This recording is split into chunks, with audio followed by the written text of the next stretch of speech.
Hi, my name is Ellie, and in a series of tutorials I'm going to show you how to use the learning management system of VEDAMO. I hope you find this useful.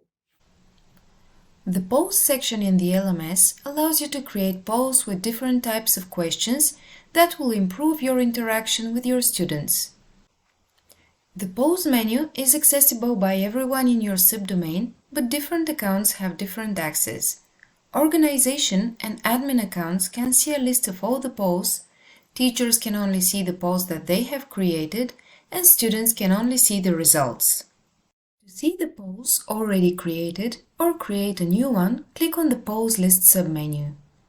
The three dots on the right side of each poll give you the option to edit, clone, get reports, change the settings for a poll, or delete it.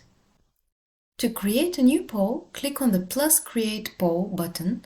A new window will open in which you will be able to type a title and a description for your poll. Click on the Create button in the right corner and you will be redirected to a new page. Here you will see three tabs: Questions, Settings, and Results.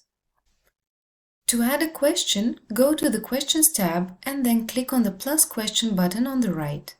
A new window will open in which you can create a question by choosing one of the options given: single choice, multiple choice, short text answer, or score. In the Settings tab, you can edit the poll's name, change or add a description, and manage access to the poll.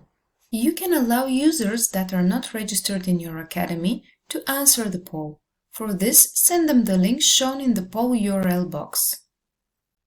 You can also hide the answers in reports for students, give or remove the option for a participant to download the answers, and set a time to complete the poll. Last but not least is the Results tab.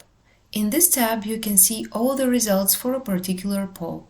You will be able to see the date when the poll was answered, in which session it was answered, and how many participants answered it. By clicking on a particular result in the list, you will get detailed information, including the answers of the participants. Polls can be also used inside the virtual classroom. To do so, first you need to open a session. Then, access the Polls option from the three dots located at the bottom of the screen. You can either load an existing poll from the Load button next to its name, or create a new one and then launch it. You can also edit or delete an existing poll from the three dots next to the Load button. For more information on this, check out our video about polls in the virtual classroom. Polls are a great way to get students' opinions and answers to different questions during the session. Use them to make the class more interactive, plus encourage participation and engagement. Thank you for watching. You can also check the detailed step-by-step article in the description of this video. Happy teaching!